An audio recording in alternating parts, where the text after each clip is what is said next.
I'm Catherine Hill. I'm president and CEO of the Levine Museum of the New South, and I want to welcome you here. This is a really special occasion for us because we launched the What's It Gonna Take program series in the wake of the murder of George Floyd, because we found ourselves asking ourselves, what is it going to take to affect real change? And of course, that was just as COVID was shutting us all down. And so we've kept up with this programming, but this is the first What's It Gonna Take that we've actually done in person. And it is wonderful to see you all in person. And to all of you people who are watching this at home after the fact, come on out. I also hope that you will tell all of your friends that Levine Museum of the New South has not closed. We sold our building because we recognize that people are not coming to museums the way they used to. And for us to expect everybody has to come to us is no longer realistic. Not in an age when you have all the entertainment and all the information you need on your handheld device. And so what we figured out is that we have to be out in the community. And that's why we're here tonight in Plaza Midwood, and why you're gonna find us at Dia de Muertos in Camp North End, and why you're gonna find us in Greer Heights, where we're working with the community to co-create an exhibit with them and mine these really, really important neighborhood stories that just can't get lost. So Levine Museum of the New South isn't going anywhere. We're going everywhere. And we hope that you will tell everyone you know, and we hope that we see you at a whole lot of these programs in the future. I am now, thank you, going to turn this over to our newest staff member. No, you're not, you're the second newest, but Patrick Stepp is our new program manager.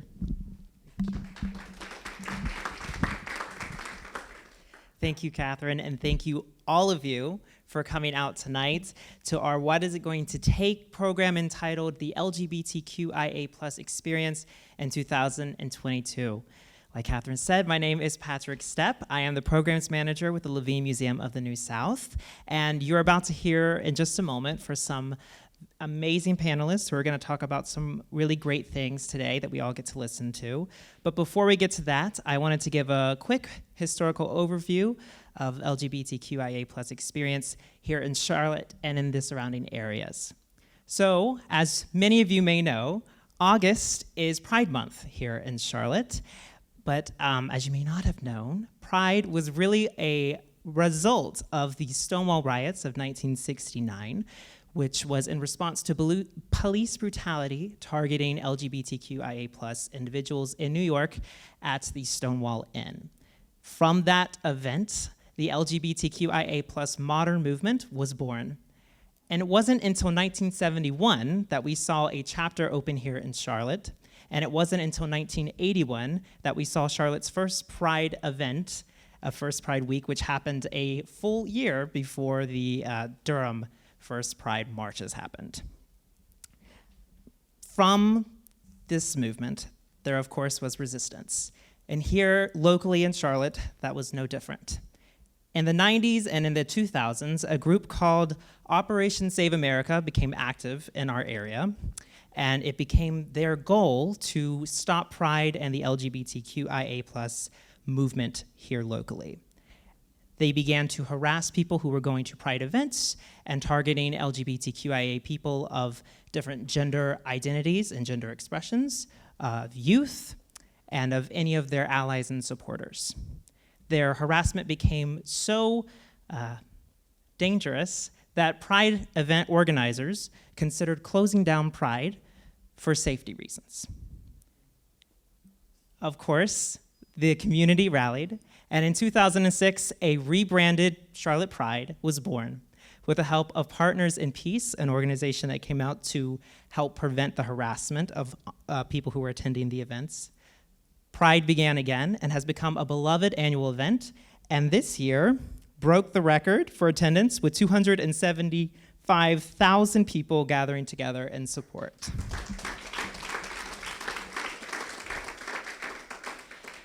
So there have been many landmark LGBTQIA plus historical events in our lifetime, such as the Stonewall Riots, the Matthew Shepard and James Byrd Jr. Hate Crimes Prevention Act, the legalization of same-sex marriage, and locally, with the passing and repeal of the HB 2 bill, resulting in the Charlotte City Council unanimously passing a non-discrimination ordinance protecting its LGBTQIA plus citizens.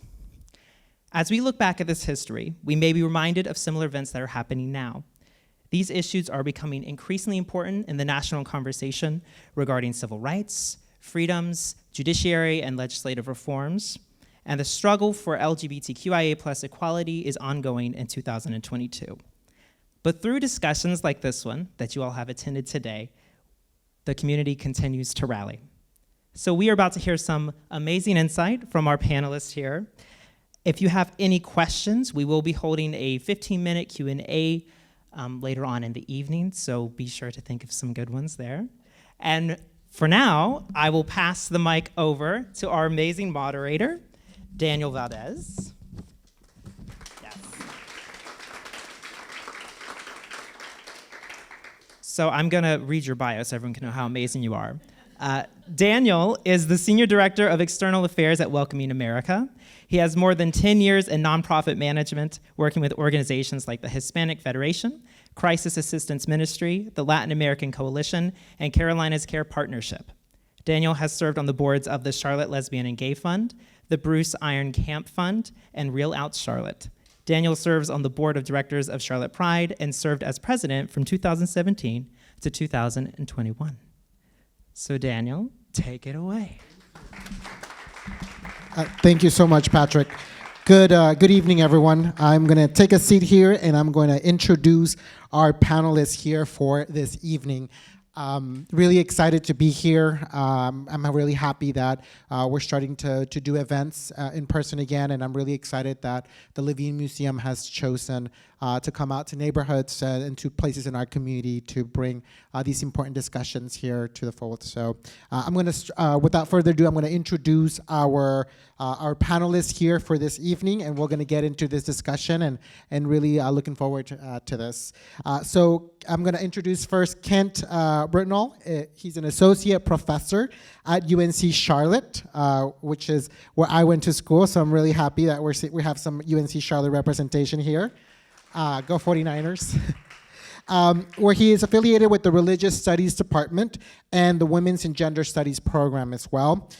His research and teaching focuses on gender, sexuality, sexual violence, critical theory, and religion, and has been at UNC-Charlotte since 2008. So welcome.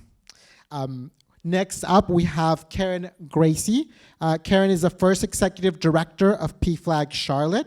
And she leads the organization's efforts to strengthen families, empower LGBTQ allies, and elevate the voices through peer support, education, and outreach.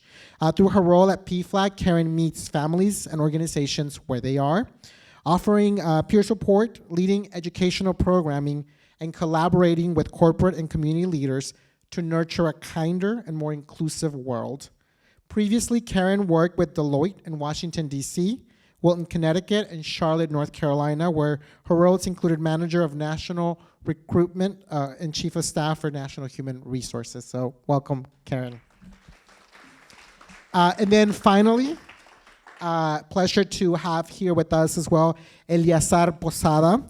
Serves as the organizing director of Equality North Carolina, the oldest statewide organization in the country dedicated to securing rights and protections for the LGBTQ community. He also became the first openly LGBTQ Latino elected in North Carolina, yes, after winning a special election on May 17th of 2022.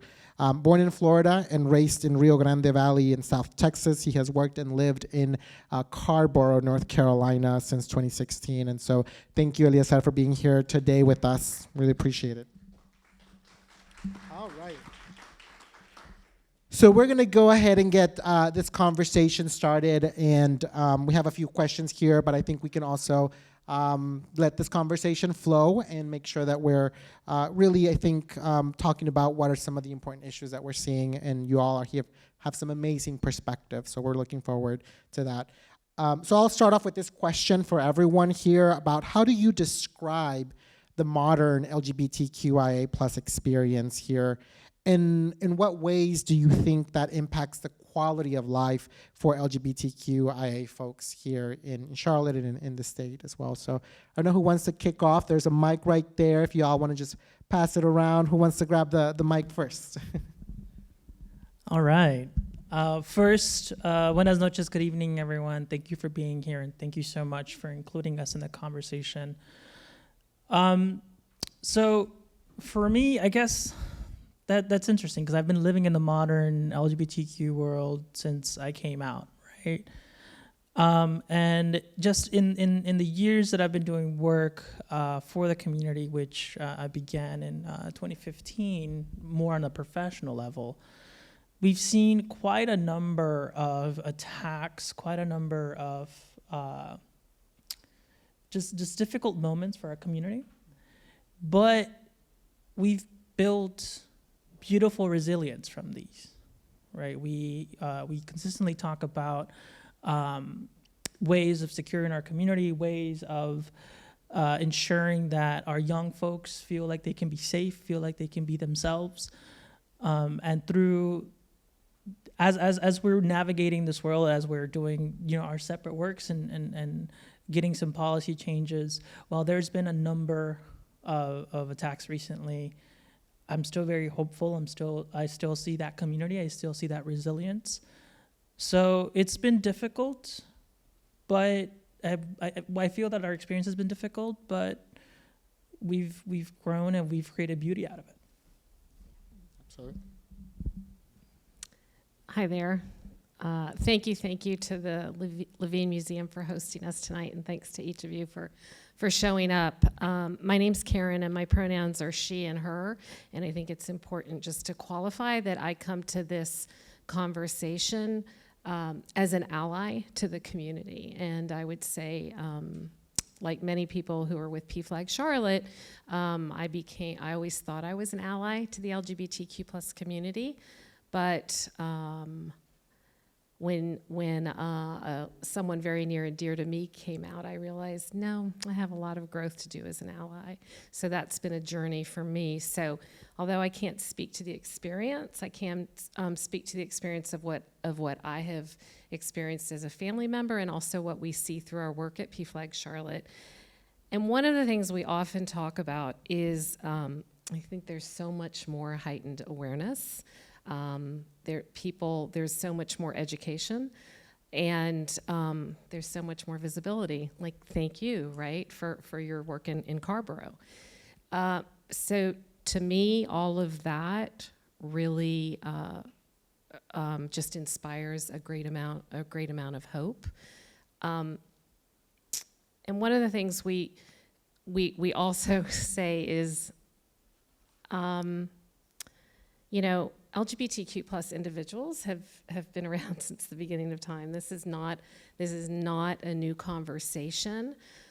But when I reflect on what Patrick was sharing about the history of the LGBTQ plus experience just in our country and in our community, as a newer ally to the organization, I wasn't aware of Stonewall until probably 10 years ago. And I feel like that's a challenge that we have, and it's absolutely a challenge that we can meet, and I think that we are meeting. And the last point I would make is I think the rhetoric is horrific. I mean, it's absolutely horrific, and I think we might talk about it later, but it's doing so much harm. But at the same time, what we see at PFlag is we see more and more organizations contacting us for educational programming. We see more and more teachers, more and more parents reaching out saying, I understand that education, that supporting my loved one is so important. Please help me do better. So I think there's lots to be hopeful for. Hi, I'm Kent, or Dr. Brintnall, or Brintnall, or whatever. I don't know why I said doctor there. I have to reflect on that when I go home. Thank you, first of all, to the Levine Museum for making this happen, for Patrick for making it seamless, for all of you for being here. I'm incredibly humbled to be on a panel with people who are in the face of the challenges that some of you have just named. I'm able to be a little distant from those as an academic. I think about these things just slightly differently, but I'm also I'm the beneficiary of the work that you all are doing, so thank you. Two pieces to an answer. First piece, I would want to challenge the terms of the question just a little bit. I don't think there is an LGBTQIA plus experience. I don't think there is a community. I think there are several communities that have to coalesce for political and cultural reasons. My experience as a white gay male is not the experience of an intersex person. It's not the experience of a person of color who happens to be gay. The gender divide in our community is still incredibly real. Class divides, race divides, profession divides. So there's not a single experience. There are competing experiences, and some people win and lose in various kinds of fights. And we still have a lot of work to do to figure out who's most vulnerable and whose priorities need to be the real priorities. So I would say that. I agree with all of the kind of progress talk. I would also say that I think it's still really true. We live in a world where there's still a vision of sexuality and a vision of gender identity that's pretty constrained, where words like normal and natural and healthy and scientific and biological still have real weight and real meaning. And I think if anything defines this unwieldy coalition that we call the community, it's living in the alienation of that, living where one has been named as abnormal or irregular or inauthentic, and what it means to move in the world in that way, even if there's a beauty and a resilience, right? But to have to do the kind of work to just not feel like the world reflects oneself. And as much progress has been made, every little queer kid still has to do that development work of, is there a place for me? Yeah. No, absolutely, and thank you for that. I think that you bring up some really great points, all of you, and particularly around thinking that our community, our queer community, intersects so many areas, and we were talking earlier before this presentation around that particular topic as well, that experiences are very different based on your economic status, based on your racial identity, right, your immigration status. All of those things have an impact as well, and they're overlaid on top of that, and I think that that's something that we want to explore a little bit more, particularly in regions of the United States like the South that have experienced rapid demographic growth, and we're seeing that that the immigrant community, the Latinx community, are increasing here in these areas, and how our queer organizations and non-queer organizations leading with those demographic changes. Something that just came to my inbox earlier today before coming out here, and I wanted to print this out because I think it related to this particular question around experiences. Coming of age as an LGBTQ Southerner was a report that came out that was done with the Campaign for Southern Equality and Campus Pride. Campus Pride here is a local organization, but they do national work, and it's great that they're here. But one of the key findings that I thought was very interesting was that almost 60% of their folks that they interviewed reported experiences of school bullying related to gender identity, and over 70% of them also reported experiences of school bullying related to sexual orientation, right? And these are things that we're seeing right now and continue to see. And nearly a quarter of all folks that they interviewed reported experiencing physical violence, and more than 3/4, almost 80%, reported experiencing verbal or emotional violence because of their LGBTQ identity. So these are things that this report just came out earlier today, and I think it encompasses why we're having these conversations and why it's still so important that we have organizations like PFlag, like ENC, and events like Charlotte Pride that really create that space for the community, both to come together and celebrate that resiliency, but also I think to really have an opportunity for us to think about what can we do to fill in those gaps and that need that's happening there. So just wanted to share that out. So my next question here is around what are some of the LGBTQIA plus rights that are most prominently debated in our current discourse, particularly as it relates to your field, and how do they impact individual and collective politics inside and outside our LGBTQ community, knowing how diverse it is. So I don't know who wants to kick us off with that. What's the most prominent right?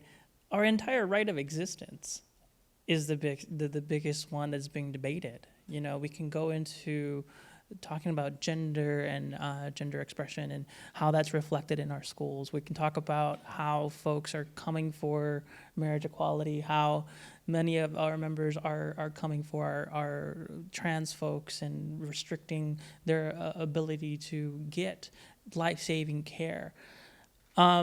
But it all goes back to this overall debate of whether or not LGBTQ folks, are people, right? That's the biggest thing that we see when we're talking and trying to fight some legislative battles at the state or local or federal level. We have to defend and in many ways fight for our right to just be humans, be alive. And that's a very dire way of looking at it, right? Because it's like, why are we doing this? And it comes down to what's already been mentioned, and it goes beyond just folks not being aware.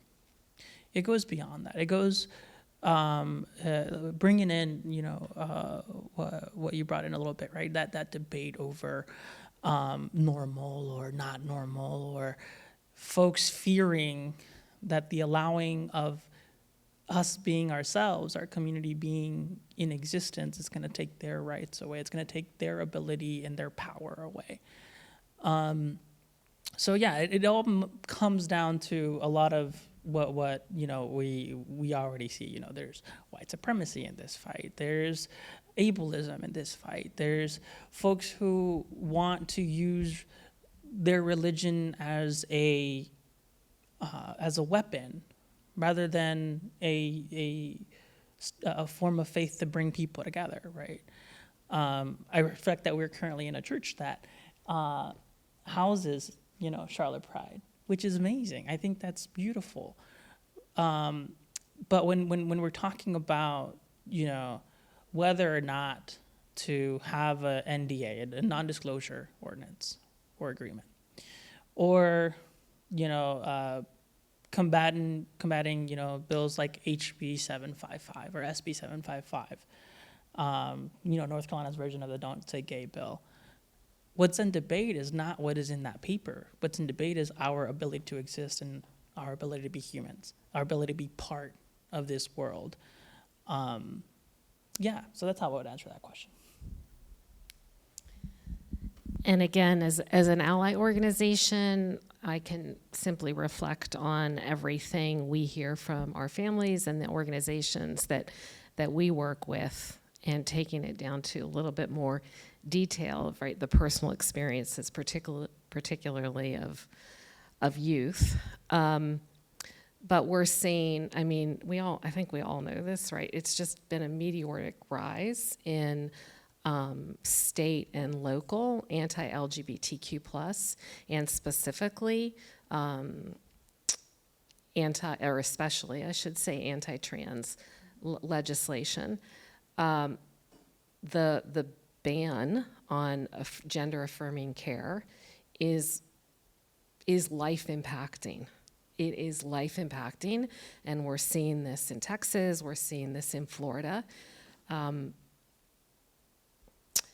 Then we're seeing conversations about bans of trans individuals on sports teams, from locker rooms, bathrooms. We had that conversation fairly extensively in our state around HB2. And then there's the conversation around censorship. So there's, you know, is it LGBTQ plus book bans that are happening across the country selectively? And I think it's really important to say all of this is happening, but, and I don't want to quote a bunch of statistics, but the latest one I saw was that 4 out of 5 Americans support LGBTQ plus rights.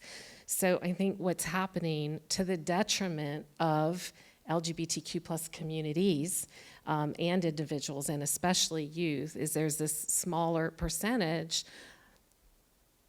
you know, of our country that is doing really a significant amount of harm, and I think it's important to call that out and to speak up when we can. Yeah, and I would just add, it's not a specific right fight necessarily, but all of those conversations you just mentioned, the structure and framework of those conversations are often about endangerment to young people, and placing young people at, like, oh, if we have the wrong books in a library, oh, if we let children start pursuing gender-affirming care, like certain things will happen. If queer people are around children, certain things will happen. And I think that that has a long and hoary history in queer liberation struggles, and I really do think that this time around, queer people will need to have a much more entrenched, difficult conversation about who children actually are, about the kind of rights that they have to their own sexual expression and through their own sexuality, and that we're not scarily imposing that, but that children are sexual beings. And there've been historical moments where we have tried to have that conversation and it hasn't happened, but it's so effective. It's such an effective tool. It's such an effective discursive framework that I think it's one of the ways it's going to have to sort out this time, or we're going to find ourselves here again in 15 years, in 25 years. It'll be the same. It might be different issues or different pieces of legislation, but kids will be at the heart of it. We have to figure out the kid question. Absolutely, thank you for that. Karen, you had mentioned a little bit about the book bans and what's happening. I know that a lot of your work is working with families of children who are queer. The recent attacks on events like Drag Queen Story Hours and the passing of the Don't Say Gay legislation, what effects does that have on youth and families, and what have you seen at PFlag? Particularly as this new school year is beginning, how are you planning to confront these kinds of issues and things that are happening here locally? What are the suggestions that you have for the community at large, where we want to think about what are some of the ways we can address this, and love to hear more from you around that in particular. Thanks, Daniel. We are doing what we always do. What we like to say about PFlag is that we meet individuals and organizations right where they are, and we always try and do that with kindness and grace and love. In 2021, we saw a 500% increase in requests for support from families. That is unbelievable, and I think there are so many, but it's true, and I think there are so many different reasons for that, but I go back to what I'm saying before, is I think because of all this national conversation, when a child comes out, I mean, we've always had parents and grandparents coming to us, some willingly, some not willingly, and it might take them a year to get to a meeting, and that's okay. I mean, that's just what we do, but there's so much more fear now. At the same time, we had 275,000 people at Charlotte Pride, and the family and youth zone was amazing. So it really is, it's about people, it's about humanity. I did want to mention, I mean, we received a phone call, this was within the last few weeks, of a family from Austin, Texas, looking to move to Charlotte, North Carolina because of what's happening in Texas. And this is happening in PFlag chapters all over the country. And so we will, again, continue to do what we always do, which is we provide peer support for families and caregivers. We do educational programming for families and caregivers, but also for the workplace, for teachers, for healthcare providers. And one of the things we just ran the numbers, and we've had almost 5,000 area professionals have attended one of our workshops specifically on LGBTQ plus allyship. Because that's how we come to the conversation. And I was thinking about a conversation I was having earlier this evening. One of the things that's unique about the programming is we always share PFlag stories. And that is what can open the conversation and often open hearts and minds and allow you to sort of to move forward. So we do that with families, and we do that with organizations. Thank you, Karen. And where can folks find out more about PFlag? That would be www.pflagcharlotte.org.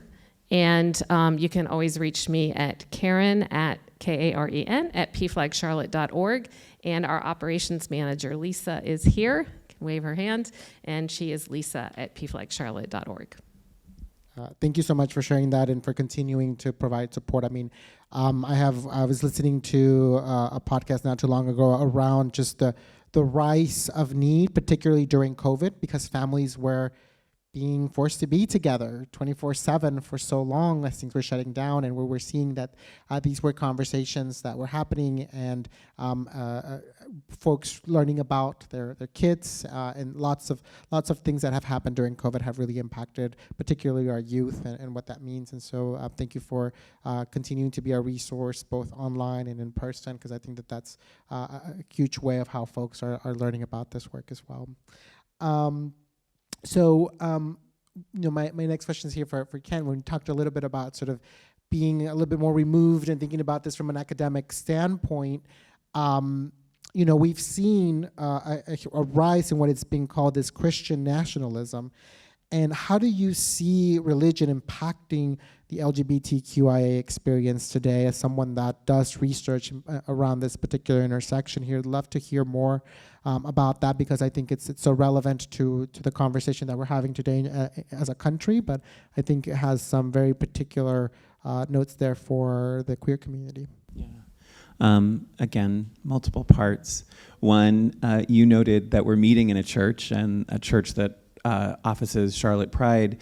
I will just note, I have a colleague who's doing research on this. Actually, the very first chapter of the Gay Liberation Front, which was formed right after the Stonewall Riots, also met in a church, because in New York City, small radical political organizations didn't own real estate, but struggling liberal Protestant churches who had, property from the 1800s were meeting places. So there's always been this complicated relationship between the queer liberation movement and religion. Religion has always had positive, worthwhile, helpful things to say about queer people and have supported our struggles. And religion and religious organizations have always had really horrific negative things to say. I would say, and again, ENC might have different things to say about this or a different experience, but I would say I think the thing that use this phrase Christian nationalism, what it really changes is, I think we're in a moment where religious actors or religious institutions no longer have to rely on religious language to speak ill about queer people. That religious identity, and particularly Christian identity, a conservative Christian identity, and national identity in America in 2022 are so closely aligned that you can simply talk about protecting children, or protecting the public good, or not moving too quickly into something, that you don't hear necessarily a lot of, again, religiously motivated people. They aren't talking about God's wrath anymore. They aren't talking about Sodom and Gomorrah anymore. They aren't even necessarily quoting the Bible anymore. They're using much more neutral terms that other religious actors recognize, right? So their motivations are clipped up. But I think that is I would say that's the big change right now. Even if you listen to really conservative talk radio, people aren't talking in the same way. It's still the same political aims and goals. It's still the same fundraising mechanisms. It's still all of that. But it's much harder to counter it as, oh, you're a religious bigot. It's like, well, wait, it doesn't sound like religious bigotry anymore. It sounds like something else, which makes the work harder. And certainly, again, we have a lot more religious allies than we did 10 years, 15 years ago. Yeah, absolutely. I think the complexity of this issue is something that we see every day. And I don't know, Eliazar, if you have anything to add on that. Yeah, no, I would just mention that you're completely correct on this, right? As even just in the years that I've been doing advocacy, the messaging has changed completely, right? folks, even some of the protesters that we've seen at events, you no longer have, the "you're going to hell" sign. Now they have "protect our kids" sign that look very much like the one we have that says "protect trans youth," right? So this this also is not just in LGBTQ communities, but we've seen it in other areas of this struggle where folks have recognized, I think, right? I'm not in their head, but from what it seems, folks have recognized that you've already milked that cow for all it had. Now, with the national politics the way that they are, how they've evolved, these key words of seemingly good intentions gets you through the door and gets you into more hearts than what you've been using, right? This message that you really want to deliver, and you cloak it in this protecting or securing or pro whatever, but in reality you're just anti-community members. Yeah, we'll let Graci get in on this as well, and then we'll go again. So I just wanted to add to one of the statistics that Daniel talked about, talking about protecting trans kids, protecting LGBTQ plus youth. So the Trevor Project is an amazing national organization that does a lot of work on this subject. And in their 2022, the statistic is 45% in 2022 of LGBTQ plus youth seriously contemplated suicide. And the other statistic is 20% of trans and non-binary youth attempted suicide. And what we know, what years and years of data and research has shown us, is that it's the supportive family, it's the supportive school or the workplace, and it's the support of community that impacts all of those statistics. So I just wanted to add that data point. Yeah. And just to build on that data point, the research also shows, every time there's a national story about some effort even to restrict rights, we see an uptick. The Trevor Project sees an uptick in calls, right? So it's not even, in some ways, it's not even passing legislation. It's not even winning, right? So that's also context for that, like 4 out of 5 Americans are on our side. It's like, well, that doesn't matter to the queer kid who's thinking of suicide. But I was just gonna add to the protect our kids piece. I think the other thing that happens, you were talking about getting in the door, but I think the other thing that happens with losing a certain kind of discourse, and I think this relates to some things you were saying too, is it makes the conversation seem like it's a debate, right? It makes it seem like there are two sides, right? And journalism is built around this, right? Like, oh, we're gonna tell a story in which there's two sides to this. And that allows you to do this, like, oh, well, we can all sort of agree that children need to be protected, although we don't mean the same thing by that necessarily. But like, oh, so let's talk about how reasonable these kinds of efforts are, which makes it a completely different conversation. And so I think it's a really effective strategy. Yeah, and continuing around that a little bit in terms of, we talked about some of the bills that are happening for folks here who live in North Carolina. Eliazar, your work with the UNC as the organizing director, can you tell us a little bit about what's happening in the state legislature, and are there any bills or things that we need to be aware of as a community? Because a lot of times when we talk about this work at the local level, it impacts us so directly, but a lot of times we're not even aware of the number of bills and proposals that are being passed through committees and legislation until it's too late and it's already there. And I think it's important for us to continue to think about that work. And we're seeing, I saw some statistics around hundreds and hundreds and hundreds of anti-LGBT and particularly anti-trans bills around the country in state legislatures all over the country. So I'd love to hear more about what's happening in North Carolina. Yeah, and thank you for bringing this up, right? So in North Carolina, just to date in this year, we fought back 4 viable bills already. And by I mean viable, I mean that they actually make it to the floor or have the ability to make it to the floor.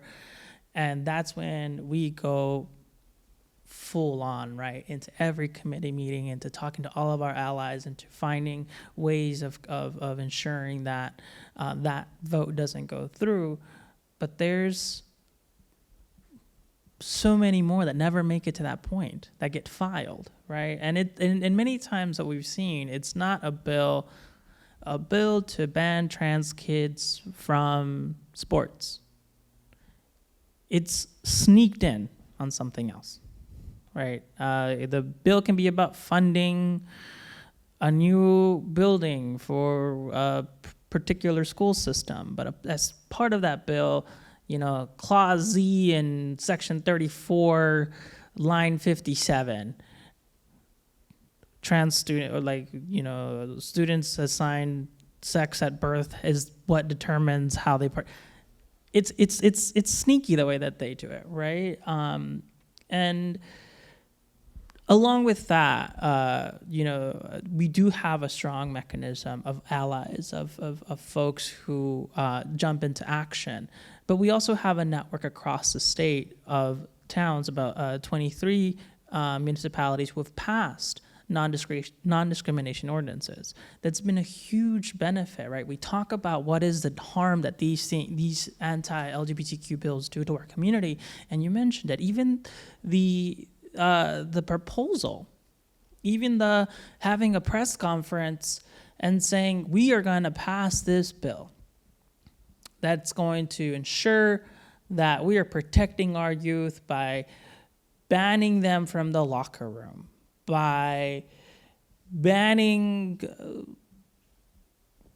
hormone replacement therapy, by banning whatever you want, right? Folks who are listening to this message don't know that they may be doing this press conference with 3 or 4 legislatures, but they have no way to getting it past the education committee. They have no way to getting it past the rules and operations, and even less ability to get it passed and signed by the governor. You don't know that because they don't portray that, right? So unless some of these kids are really doing the research and going and, okay, who sits on what, this person, this representative is one of the more radical ones, not even people in their party really support this. Unless you're doing that homework, which is a lot, it's a lot, understanding the legislative system, I still get confused, and I've been doing it for a long time. So that causes a lot of harm in our communities. So when we're talking with local governments about passing these non-discrimination ordinances that protect our community, that ensure that LGBTQ folks aren't discriminated in the workplace within that town, or we ensure that folks' natural hair is part of what's being protected as we have these conversations, that brings a lot of community together. And this is where I bring some of that, resilience that I keep talking about.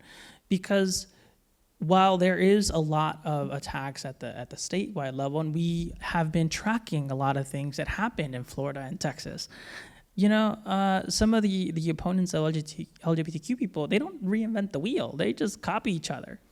They send each other memos. Hey, this worked. Change that language and promote it this way, you get more people.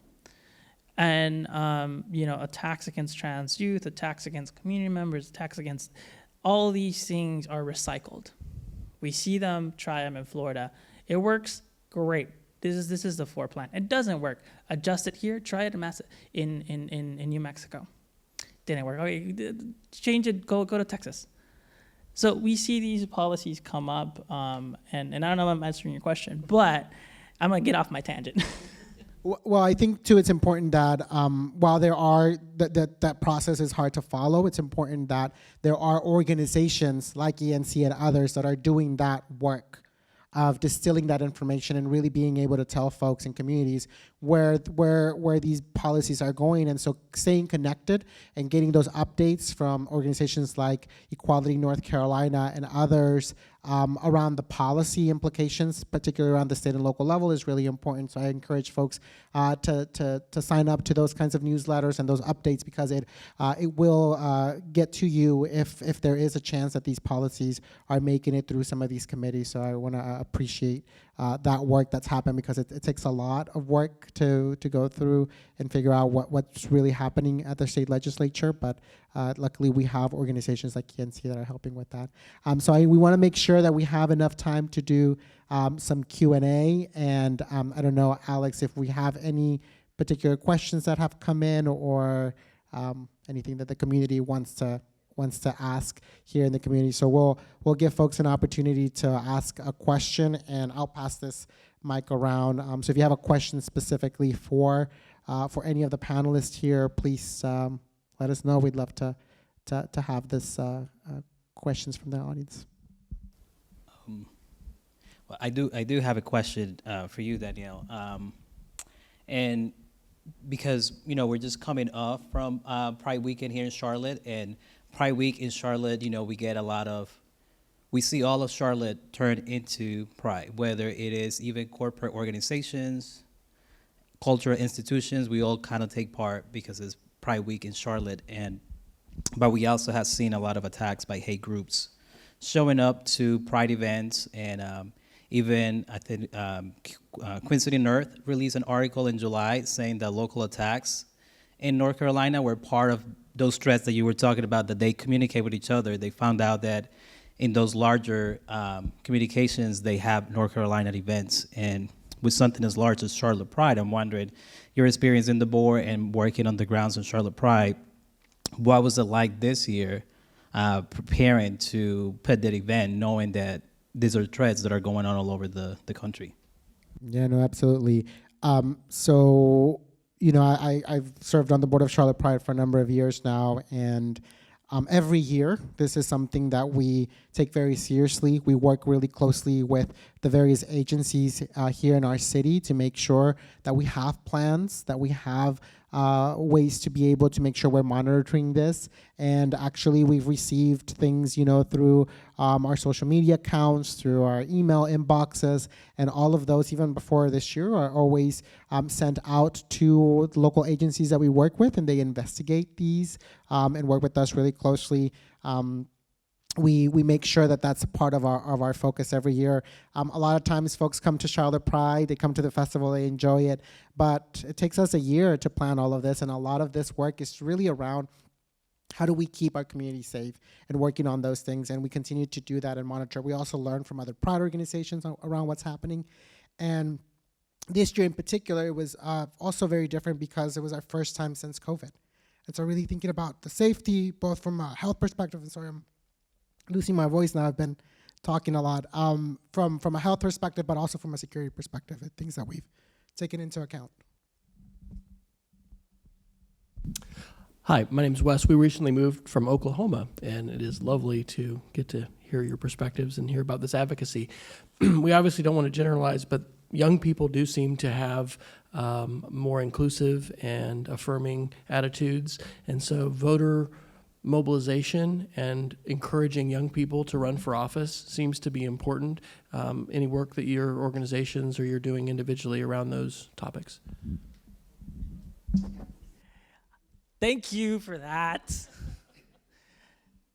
Yes, so at Equality, and I'll talk about equality and then I'll talk about kind of my council member role. So with Equality, we are consistently trying to involve as many people in our movement, and we talk about each of you seeing yourselves reflected in that movement, and that includes young people. We have a rural rural youth empowerment project that we have going on with folks across the state. We consistently talk with youth at either at universities or at some of these drag queen story hours or at different tabling events to talk about how important it is for folks to not only register to vote, right, but be engaged in the process, and again seeing themselves reflected in this movement, which for many folks that always hasn't been the deal. Right, and when we talk about these differences between the communities, right, they're that are in a way congregated because we have to, or because we're put into this, this space together. But so to answer directly, we register folks to vote. We recruit people to go door knocking for pro-equality candidates. We do briefings regularly to talk about issues, and thank you for mentioning that. And most importantly, we want young people to come in and be a part of the movement and really, I hesitate to say teach, but really helping them harness their own power is a big part of it. And then on the town council side, right? So I, not only am I the first Latinx LGBTQ person elected, I'm actually one of the youngest one ever elected in Scarborough, right? With me coming on board, it brought the median age down like 20 years. It's more like 15, but anyway. I say that because a big part of what I try to do, and I've worked with some of my colleagues from other cities, is really going into schools, really going into these youth spaces and letting them know that they have the power. Folks who ran my campaign, all young people. And it was folks like, of course, we had someone who dealt with finances because I don't want to deal with that. But folks who were knocking on doors, doing the canvassing. It was youth. It was young people who saw and who wanted to be engaged in, and were harnessing their own power to say, you know what, we want someone who represents us. So what we're working with folks across the state, kind of on the council level, is identifying these young leaders, right? Tai Huynh from Chapel Hill, who won with like 25 votes. Youngest person elected in Chapel Hill. Hadn't even graduated from UNC before he got elected.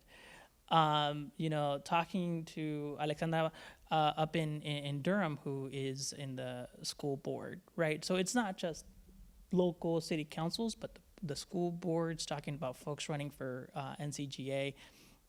Ricky Hurtado, one of the younger representatives and the only Latinx person serving in the NCGA. We've had many conversations about how do we start harnessing that power of youth, and not us, but having themselves do that. And so, anything, we all know folks, we all want to do something, and my biggest ask is everyone is get yourself involved in whatever capacity you can. Bring along your neighbor. If you have youth in your family, engage them. The first step to getting a young person involved is letting them know that they can, right? Because not many people are doing that. So thank you for that, and please tell anyone to get involved. And you started your comment with a proviso about not generalizing, but I just want us to lean into that. So I teach 19 and 20-year-olds, and they're not as cool and groovy as we're led to believe, right? There's still some really harsh, really trenchant, really particularly anti-trans, but also anti-queer stuff going on. And we know from radicalization over the past few years the ways that algorithms and social media work. It's easy for people who are thinking a way to become more entrenched in that. And it's also true that you were talking about people sharing memos. As much as we're invested in getting young people involved, people who want us to disappear are invested in getting young people involved. And some of them are amenable to that kind of radicalization.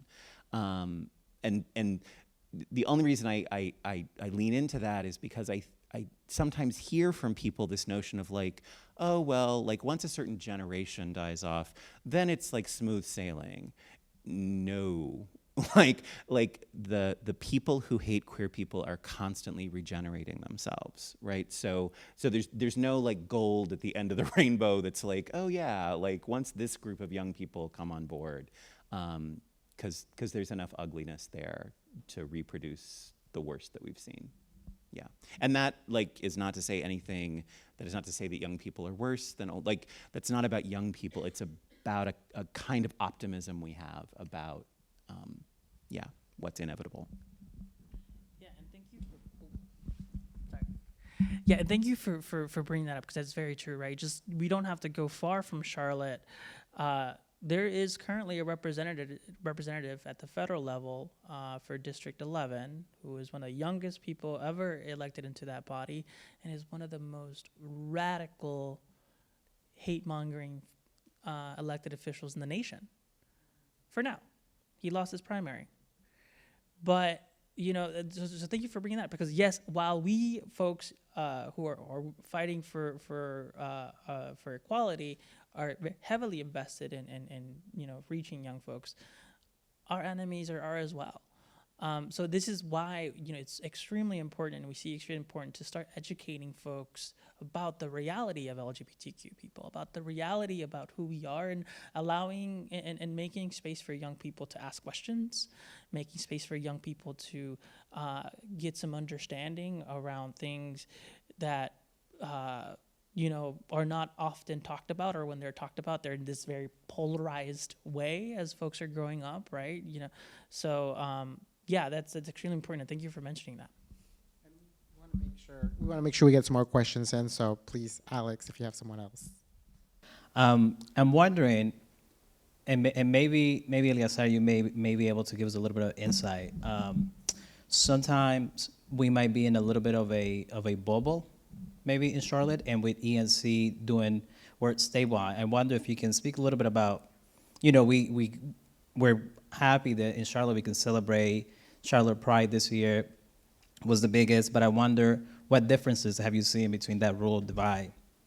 Places like Charlotte, Triangle area, and some of the other spaces. You say you were just coming from Asheville earlier today, so I wonder if you can speak a little bit about those differences in our state. Yeah, no, and thank you for that, because you're right. When we talk about a Charlotte, when we talk about a Greensboro, when we talk about a Raleigh, there's a Durham, there's this sphere of progressiveness that we think that folks live in, and no town is as progressive as they make themselves out to be, right? So let's start there. But part of why we are going to so many municipalities across the state to get some of these non-discrimination ordinances passed is to try to kind of not solve, but work towards a place where you don't see such a difference between whether you're living in a Henderson or in a Raleigh, or living in a Siler City or Lillington, compared to living in a Charlotte or Asheville, because there is very strong differences, right? So as we talk about the rural areas in our community, in our state, we tend to talk about or we tend to see a lot more conservativeness. We tend to see a lot of what we've, you talked a little bit about is kind of like that weaponizing of religion a lot more, cloaked in this sphere of protection, right? And we see a lot more young people and LGBTQ folks and folks of color who are much more marginalized systematically, right? Whether that's something as simple as applying to be on a city council or on a city council board, right? Like the appearance commission or the planning board. You don't see representation in these arenas, in these spaces, which are the ones creating the policy. So it's much harder to get things done as far as, non-discrimination ordinances and protections in the rural areas. But that's not to say that there isn't folks in these areas fighting, right? There is a lot of, we've been able to get 23 ordinances passed because we have champions in each of those communities. And not, I say 23, but that of course, Asheville, Charlotte, Raleigh, Greensboro, Chapel Hill, they're included, but we're also talking about Hillsborough, we're talking about Nightdale. We're talking about these smaller communities who, as North Carolina grows and expands, and more folks are coming into North Carolina, and we're reaching folks and giving them the tools they need to be advocates, we're growing that number, and we're growing that power. I'll also add to that. I would also say that, again, just from there you are. Just from an ally perspective and as an ally organization, we will be at the very first Union County Pride on September 18th, right? Wow. And it last June, we were at the second Rock Hill Pride. And we get calls all the time from folks in Gastonia and Shelby and all across the state. And I was talking to someone with another organization that we work closely with, the Gender Education Network, that supports families with gender diverse kids. Just play dates and family connections so the kids know they're not alone. They have families that come across from Raleigh, for these events. So I think there is great hope, and we're seeing new PFlag chapters being formed also all across the state. So good things are happening as well. Yeah. Thank you so much for this conversation. I think what we want to do, we're going to close this out by giving everyone an opportunity to just share some final thoughts, closing remarks with our audience here and those that are will be joining us virtually and will be seeing this on social media. So I'll start with Kent over there, and we'll work our way around. One, again, thank you for the opportunity. Thank you, Levine Museum, for making this happen, and for all of you for being here. Yeah, I don't think it's possible. So I grew up in a tiny little town in Kansas. I was born in 1969. It's not possible. I mean, the life that I live now, the broader cultural life that queer people live, it was unimaginable to me. So it's impossible not to think in terms of progress and optimism. But like, sex is still weird and bad and dirty, and we don't like talking about it. And until that changes, those of us over-identified with sex will be on the margins of the world. We'll have to be fighting an uphill battle. And so all I would say is I think that we have to talk about people and specific policy initiatives, but I think there are just these much bigger, glacially changed cultural conversations that are really hard to have, that have to be part of the process too.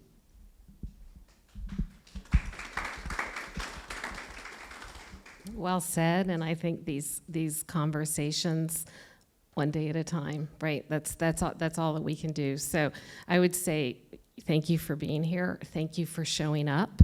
I invite you to support all the organizations that are doing this work. I mean, PFlag Charlotte and Equality North Carolina are here, but I did want to mention Time Out Youth does amazing work in support of our youth. There's Transcend Charlotte, there's Still Hope, there's Charlotte Black Pride, there's Charlotte LGBTQ Elders. There are a lot of organizations doing real work and hard work and having an impact. And there are so many ways you can support. For us, we always welcome individuals as either volunteers or donors. For companies, be a PFlag Charlotte annual sponsor. All of our organizations have annual fundraisers, support Pride and Purpose and others. And then we're all on social media, so connect and just share deeply from a PFlag Charlotte perspective. One of the things we feel really strongly about is the peer support and education we provide, particularly for families, is life-changing and life-saving. So simply sharing the information about what we do as it relates to this conversation can make a difference. And then we always have to end every talk by saying, to your point, and please, please vote and bring all your friends.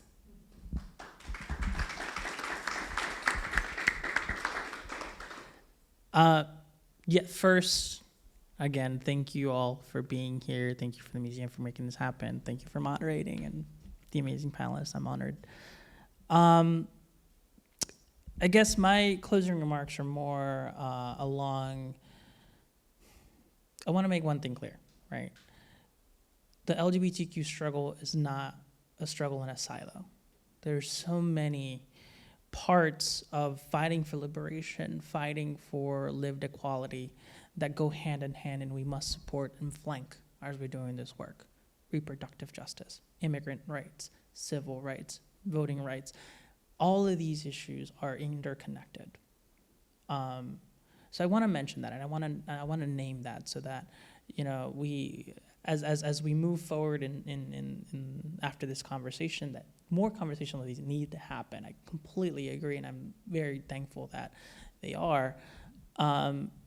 We need to start looking, and I go back to this point, seeing ourselves in the struggle, and seeing ourselves in the movement, and then doing what is within our power to make a change, right? So yes, follow Equality NC and all the organizations up here who are doing the work. Make sure that you're registered to vote. Sign up to Canvas, sign up to do a phone bank if you're able. But if you take nothing else from this conversation, see yourself reflected in the movement, because when you see yourself reflected in the movement, you see these struggles as part of who we need to, or what we need to do to get to where we want to be. You have your motivation right there to get involved. And yes, this crucial election, I'm gonna say that again. It's a crucial election. So I'm gonna need y'all to vote. Make sure to vote. And while you're at it, make sure to bring people to vote. So we need a vote. Thank you.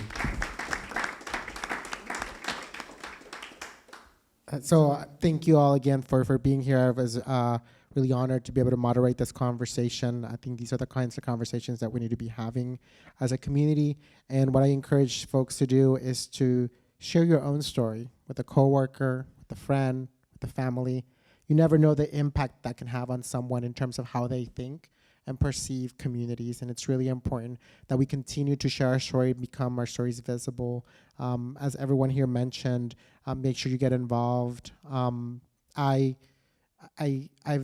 volunteered for so many organizations, and do whatever you can, whatever time you have to volunteer with organizations or areas that you're passionate about.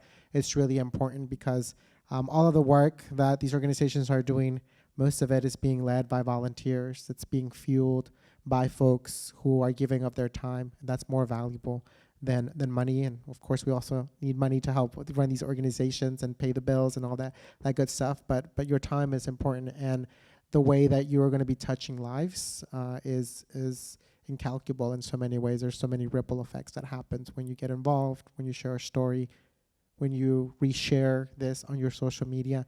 You don't know who's going to see this, so it's really important for you to do whatever you can personally, because if we do all of this together, it takes a village, and all those ripple effects will get us to a better place, to leave this earth a better place for those generations to come. So thank you all. Have a great night.